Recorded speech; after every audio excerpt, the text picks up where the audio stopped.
자, 그러면 이제 2장에서 말하려고 하는 것은 정확히 하나님의 지식을 이루는 것이 무엇인가라고 하는 거에 대한 이야기입니다.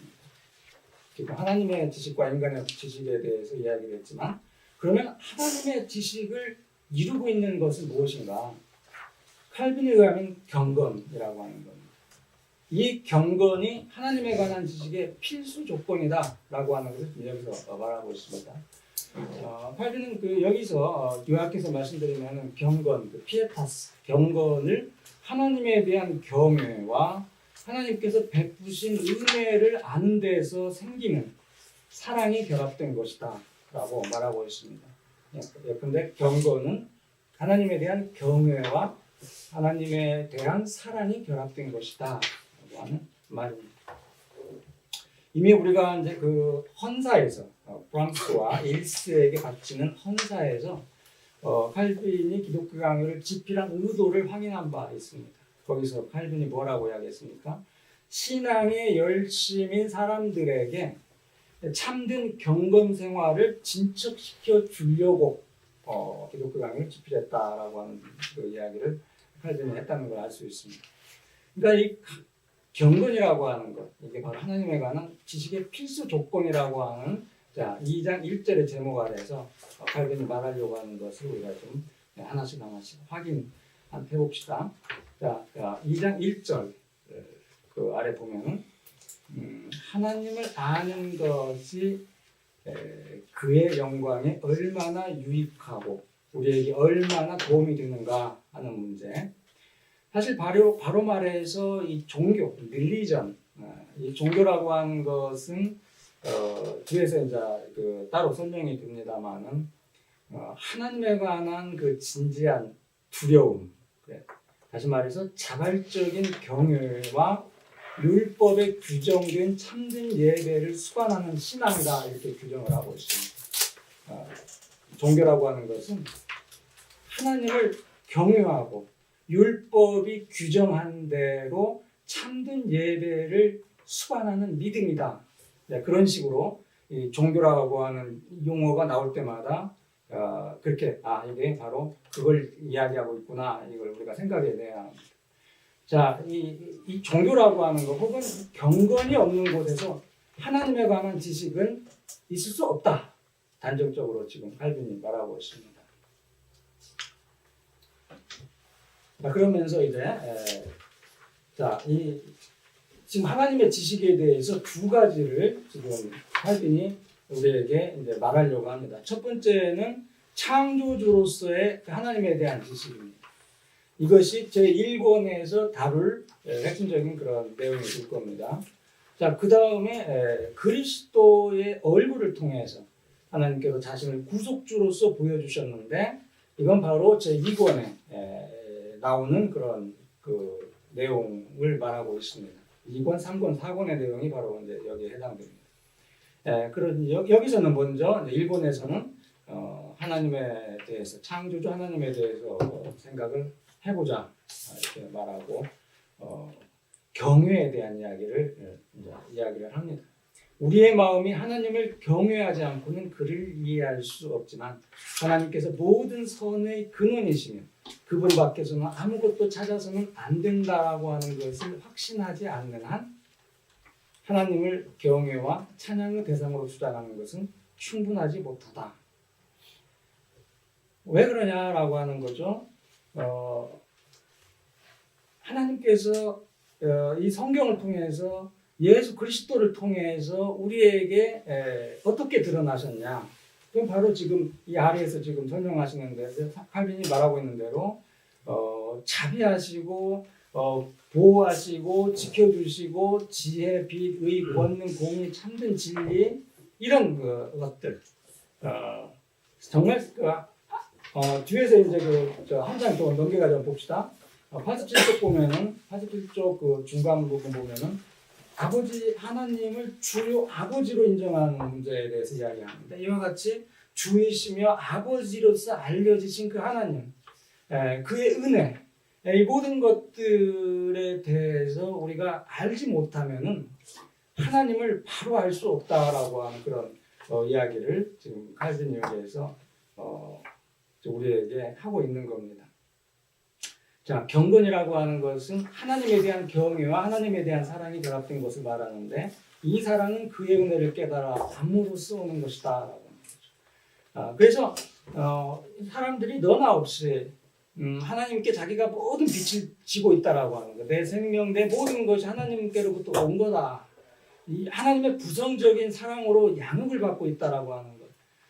내가 누리고 있는 모든 것이 하나님의 복 주심에 의해서 말미암은 거라고 하는 것. 하나님을 떠나서는 아무것도 구해서는 안 된다라고 하는 것들. 이 모든 것들이 바로 하나님을 아는 데 있어서 결정적으로 중요한 사실이라고 하는 겁니다. 그 루돌프 오토라고 하는 그 유명한 그 철학자가 있어요. 20세기 그 다스 하일리게라고 하는 거룩이라고 하는 책을 쓴 분인데 이 양반이 이제 그 거룩의 그 두 가지 체험을 이야기했습니다. 두렵고 떨리는 체험과 황홀하고 매혹적인 체험. 일반적으로 종교 현상이라고 하는 것은 이 거룩 체험을 두 가지를 동시에 하게 하는데 고등 종교일수록 거기에서 이제 이 두렵고 떨리는 하나의 어떤 체험이 있고 아주 황홀하고 매혹적인 그런 그 체험이 거룩 체험으로 하게 된다라고 하는 겁니다. 근데 지금 여기서 그 칼빈이 경건을 이야기하면서 이 두 가지를 말하고 있는 거예요. 두렵게 하는 그런 경외입니다. 하나님은 우리를 아주 두렵게 하는 그런 그 무서운 공의의 하나님, 의의 하나님, 심판의 주이시죠. 그러나 동시에 아버지와 같은 부성을 가지고 우리를 인자하게 지키시고 보존하시고 지탱케 하시고 양육케 하시는 그런 분이시다라고 하는 겁니다. 자, 그래서 이제 정말 하나님의 지식은 정말 감사의 행위로 이루어졌다라고 하는 것을 이제 2절에서 말하려고 하는 겁니다. 하나님에 관한 지식은 진리와 경외를 포함한다. 이게 이제 2절의 제목인데, 여기에서 좀 우리말로는 이게 쉽게 와닿지 않는 그런 말로 이제 번역이 되어 있어요. 하나님은 과연 어떠한 분이신가? 이런 질문을 제기하는 사람은 다만 헛된 사변으로 장난하고 있을 뿐이다. 이보다는 하나님의 본성은 무엇인가를 물으며 그의 본성과 일치된 것이 무엇인가를 아는 것이 훨씬 더 중요하다.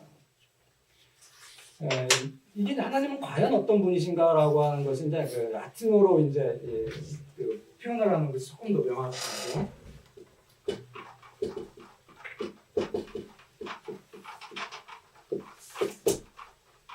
하나님은 어떤 분인가라고 하는 말인데, 이게 이제 하나님은 그 자체로 독단적으로 어떤 분이신가라고 하는 거예요. 그 자체. 이게 이제 옛날 철학자들이 논했던 하나님 아주 사변적이고 그런 현학적인 추상적인 하나님의 존재에 대한 물음 속에서 다루어졌던 하나님입니다. 하나님은 어떤 존재인가라고 하는 거죠. 여기에는 이제 칼빈의 에피쿠로스 학파들이 그런 하나님에 대한 이야기를 했다라고 하는 거죠. 정말 우리의 삶과 무관한지 정말 신들의 세계에서 혼자 고상하게 그런 삶을 즐기는 그런 그 신의 존재에 대한 탐구, 이게 이제 Quid est Deus라고 하는 질문으로 이제 설명이 되는 겁니다. 자, 근데 그보다는 하나님의 본성은 무엇인가라고 하는 그 질문을 던져야 한다. 그의 본성과 일치된 것이 무엇인가를 아는 것이 훨씬 더 중요하다라고 하는 그 물음은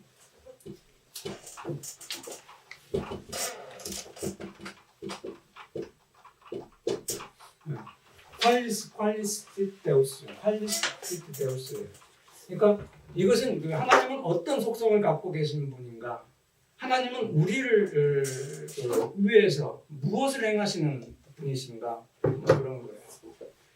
우리를 위한 어떤 행위, 우리를 위한 그리스도 안에서 우리를 위하신 하나님은 어떤 존재인가? 그리스도 안에서 우리를 위하신 하나님은 어떤 분인가? 그냥 구체적인 그런 물음입니다. 이런 질문을 지금 칼빈은 우리로 하여금 던지도록 그렇게 요구하는 겁니다. 자, 넘어갑시다. 이게 간단히 말해서 우리와 아무 상관도 없는 어떤 신을 우리가 안다고 해서 무슨 소용이 있겠는가라고 하는 거죠. 그러니까 피드제우스라고 하는 질문을 우리가 아무리 던진다라고 하면 그것이 우리에게 무슨 의미가 있겠는가라고. 그렇기 때문에 이제 우리의 지식은 먼저 두려움과 경외를 가르치는데 이바지해야 한다. 우리의 안내자요 교사가 되는 이 지식으로 우리는 일체의 선을 하나님에게서 찾을 뿐만 아니라 그것을 하나님으로부터 받았기 때문에 또한 그것을 하나님께 돌려드려야 한다라고 하는 것을 배워야 한다라고 하는 거죠. 이러한 지식을 통해서 우리는 무엇을 하냐? 하나님이 모든 선의 근원이시다, 원천이시다라고 하는 것을 알게 되고 하나님을 바로 인식할 수 있게 된다라고 하는 거죠. 그래서 이 경건한 마음이라고 하는 것이 바로 처음부터 오직 한 분이시며 참되신 하나님을 깊이 생각하는 그런 성향, 경향이고 그런 것이고 어떤 공상적인 신을 꿈꾸지 않는 것을 말하는 거예요. 경건한 마음은 바로 지금 우리가 말씀드렸던 대로 하나님을 두려워하고 경외하고 존경하고 정말 하나님이 우리의 모든 선의 근원이고 참된 분이시다라고 하는 걸 인식하는, 깨닫는 그런 마음이다라고 하는 거죠. 그러면서 이런 이야기를 합니다. 경건한 마음은 자신의 공상을 하나님이라 생각하지 않고 하나님께서 자신을 계시하신 그대로를 믿는 것으로 만족하는 것이다.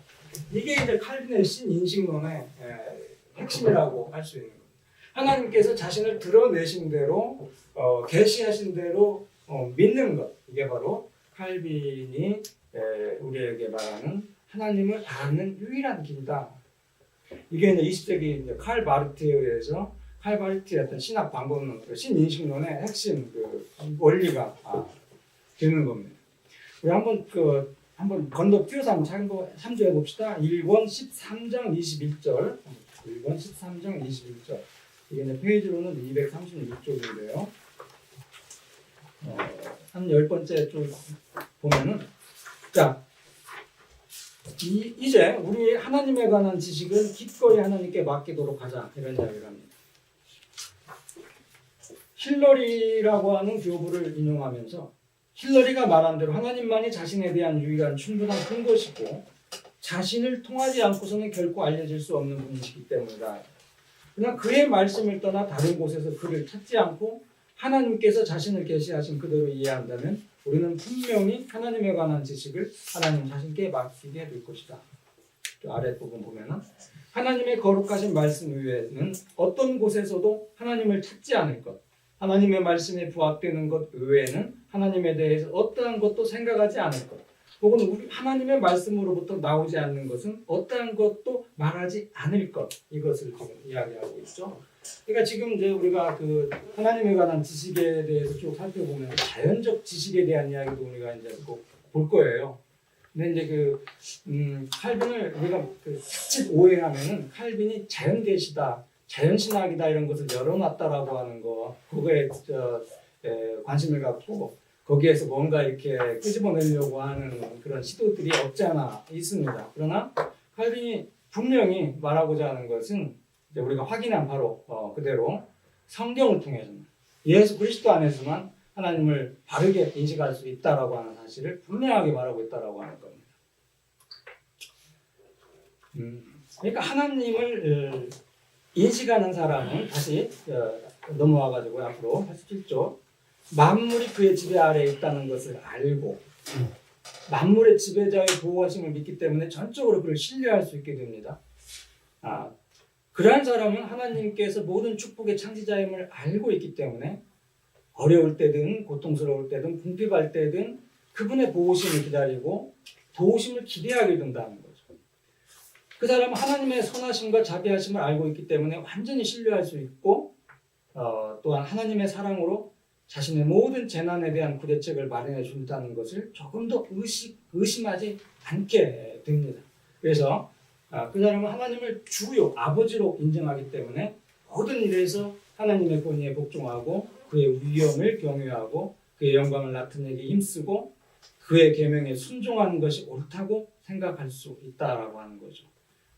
이게 지금 콰리스 데우스의 어떤 그 질문을 통해서 얻고자 하는 대답의 핵심이에요. 하나님은 성경을 통해서 이러한 하나님으로 우리에게 나타나는 겁니다. 예수 그리스도 안에서 이러한 분으로 자신을 알려주셨다라고 하는 거죠. 바로 이러한 사실을 아는 바로 여기에 순수하고 참된 종교가 있다. 이렇게 이야기를 합니다. 그럼 말하자면 하나님에 대한 엄숙한 두려움과 결합된 신앙이다. 맨 아랫줄. 여기서 말하는 두려움이란 자발적인 경외를 내포하고 있고 율법에 규정된 것과 같은 정당한 예배를 수반하고 있다라고 하는 내용의 이야기입니다. 자, 이제 이 칼빈의 경건에 대해서 칼빈의 그 유명한 칼빈 신학자 장 카디에라고 하는 분이 있는데 이런 이야기를 했어요. 칼빈이 경건의 영역에서 이룬 혁명은 동시대 코페르니쿠스 있지 않습니까? 갈릴레이와 어떤 그 쌍벽을 이룬 그런 천체 물리학자였죠. 이 갈릴레오나 이 코페르니쿠스가 천문학에서 이룬 혁명과 비교할 수 있다. 뭐 이런 이야기를 했습니다. 왜냐면은 이 그 갈릴레오나 코페르니쿠스가 이 정말 천체 그 망원경을 통해서 이 소위 그 천동설을 부인하고 지동설을 이렇게 주장하지 않았습니까? 그래서 아주 그 과학의 혁명, 패러다임 어떤 전환을 이루어냈는데 이 코페르니쿠스가 이제 이런 그 관찰의 결과 우주에 관한 모든 개념이 바뀌었어요. 지구가 중심이 아니라 이 태양이 이 천체의 중심이 되는 것을 발견했다라고 하는 거죠.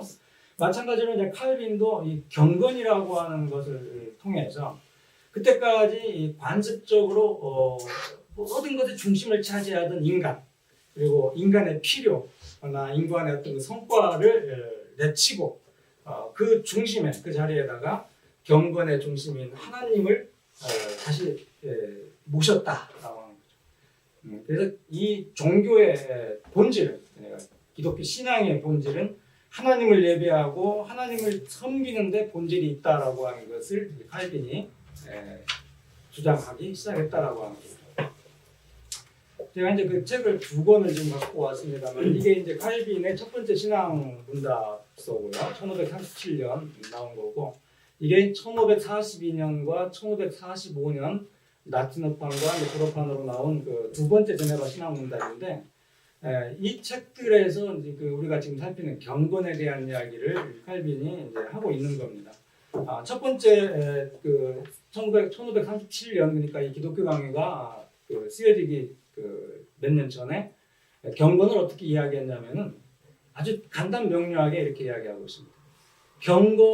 진정한 경건의 요점은 하나님의 심판을 기꺼이 피하고 싶은 두려움에 있는 것이 아니라 하나님의 심판은 피할 수 없으므로 이 심판 앞에서 두렵고 떠는 마음과 태도에 있다. 오히려 참 경건이란 하나님을 주님으로 존경하고 그의 의를 수용하고 죽을지언정 그의 마음을 거스르지 않는 순수하고 참된 열심에 있다. 이러한 열심을 소유한 사람들은 모두 자기들의 모렴치가 원하는 대로 하나님을 날조하려는 시도를 그만두고 하나님 자신으로부터 하나님에 대한 지식을 구하되 하나님이 자기를 그들에게 제시하고 선포하신 대로만 이해해야 한다.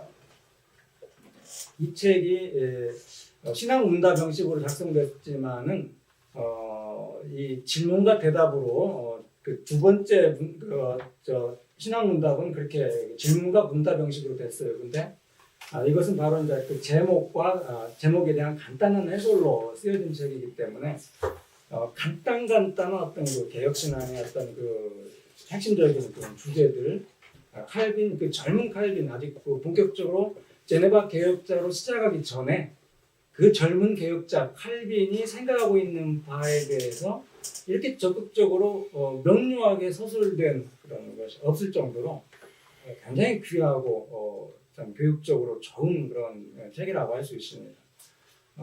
이 책이 좀 우리한테 잊혀진 책입니다. 이 책도 최근에 발견돼가지고 칼빈이 이런 책을 썼던 적이 있던가라고 할 정도로 최근에 영문판으로 번역되고 우리 말로는 이것도 최근에 이렇게 번역된 거고요. 이 책은 이제 칼 바르트가 그 프랑스어를 말하는 스위스 니사텔 지역의 목회자들을 대상으로 칼빈의 그 제네바 신앙 문답서에 관해서 한 그 1년간 그 겨울에만 연속 강의를 한 적이 있습니다. 1947년 8년 이렇게 그런 세미나 과정을 통해서 제가 칼빈의 제네바 신학문답서를 해설한 책인데 굉장히 그 내용이 좋습니다. 이게 이제 제가 번역한 책인데 목사님들 절판되어서 이걸 구할 수는 없고 이거 이제 복사로 이제 복사해서 나눠 가질 수는 있습니다.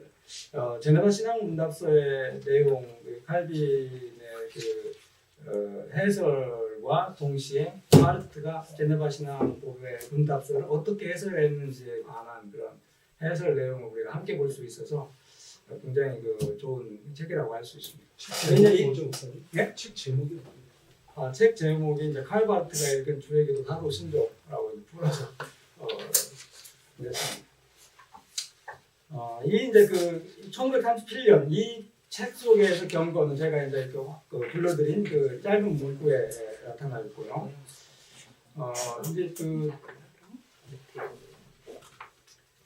이 지금 기독교 강요에서 우리가 확인한 것과 이제 제네바 신학문서 제2판에서 확인한 내용을 종합해가지고 우리가 이제 말씀드리면은 한마디로 이제 우리가 경건이라고 하는 것은 사랑과 결합된 존경이다라고 하는 말로 요약했고 또 하나님에 대한 참된 예배와 동등시되고 이걸 또 풀어서 설명하면 경건이라고 하는 것은 하나님을 아버지로 사랑하고 주로서 경외하고 존경하는 진실한 감정이다. 뭐 이런. 그러면 이제 그런 점에서 경건이라고 하는 것은 참된 종교와 하나님에 대한 올바른 지식의 기원이며 원인이 된다. 경건이 없으면 하나님과 혼란스러운 하나님의 지식에 관한 공허하고 헛된 사변의 어떤 정반대의 것이라고 할 수 있다라고 합니다. 경건은 이 혼란스러운 사변과 정반대의 것이다라고 하는 이야기를 했습니다. 자, 그러면 이제 간단하게 이렇게 정리하고 다시 이제 기독교 강의로 넘어가겠습니다. 이 경건이라고 하는 거에 대해서 많은 분들이 이제 오해를 합니다. 혹시 칼빈이 말하고자 하는 경건이 혹시 경건주의라고 알려지는 것과 어떤 관계가 있는 것이 아닌가라고 하는 거죠. 소위 유럽에서 이랬던 경건주의 운동이라고 하는 것은 어떤 신비주의적인 내면의 영성, 내면성에 관심을 둔 그런 운동으로 이렇게 변질되고 말았던 그런 안타까운 그런 역사를 우리가 이제 확인할 수 있지 않겠습니까? 그러니까 이 칼빈이 경건을 말한다라고 할 때 많은 우리 장로교 신자들도 이 경건에 대해서 별로 비중을 두려고 하지 않는 그런 경향이 있는 것 같아요. 그래서 최근에 우리 장로교인들조차도 경건에 대한 관심보다도 영성에 대한 관심에 더 많은 어떤 비중을 두고 영성을 우리가 이제 어떻게 영성 생활을 할까, 캐톨릭의 영성에 대해서 어떻게 배우려고 하고 영성 수련을 이야기하고 이제 그런 쪽에 막 굉장히 관심을 갖고 있는 그런 모습을 보게 됩니다. 근데 이 칼빈의 이 경건은 굉장히 포괄적인 그런 내용을 우리가 이제 간단하게 이렇게 확인해 보지 않았습니까? 칼빈에게 있어서 영성은 분명히 신비적이고 내면적인 어떤 부분이 있습니다. 그러나 이 칼빈이 말하는 이 경건은 결코 교회와 세상에서 분리된 어떤 사적인 헌신적인 그런 삶을 말하려고 하는 것이 아니다라고 하는 거죠. 이 칼빈이 말하려고 했던 이 경건은 이 가족과 이웃, 교육과 문화, 사업과 정치 전반에서 일어나는 매일매일의 삶의 모든 관심사들을 포괄하고 있다라고 하는 거죠. 그래서 이 칼빈의 경건은 소위 현대 어떤 영성에 대한 이해보다 훨씬 더 광범위하고 동적인 개념을 갖고 있다라고 할 수가 있습니다. 그것을 이제 우리가 살펴보려고 하는 하나님의 영광에 감사하는 삶, 하나님의 영광에 대해서 감사하는 예배의 삶을 그 영성, 그 경건이라고 하는 그 개념이 포함하고 있기 때문에 그렇다라고 하는 거죠. 자, 이제 3장으로 좀 넘어가겠습니다.